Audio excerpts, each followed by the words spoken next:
தகவல்களுக்கு லைக் பண்ணுங்க, கமெண்ட் பண்ணுங்க, ஷேர் பண்ணுங்க. முக்கியமா எங்க சேனலுக்கு சப்ஸ்கிரைப் பண்ணுங்க. இமயமலைக்கு ஆன்மீக பயணம் சென்றுள்ள ரஜினிகாந்த் அங்கு 5 நாட்களாக பல தலங்களுக்கு சென்று தரிசனம் செய்து வருகிறார். அவர் மேலும் 20 நாட்கள் வரை இமயமலை பகுதியில் இருப்பார் என்று கூறப்படுகிறது.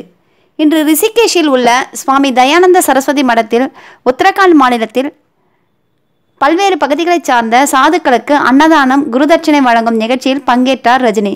நூற்றுக்கணக்கான சாதுக்களுக்கு தன் கையால் உணவும் பணமும் வழங்கினார். பின்னர் செய்தியாளர்களிடம் பேசுகையில், இமயமலை பயணம் மிக இனிமையானதாக உள்ளது. இங்கு உள்ள இறைத்தன்மையை நான் அனுபவித்து மகிழ்கிறேன். இங்குள்ள ஆன்மீக பெரியவர்கள், சாதுக்கள் மத்தியில் இருக்கும் இந்த சூழல் நான் ரஜினிகாந்த் என்பதையே மறக்க வைத்துவிட்டது. மக்கள் அனைவரும் மகிழ்ச்சியாக மன நிறைவுடன் வாழ இறைவனிடம் பிரார்த்தனை செய்கிறேன் என்றார் ரஜினி.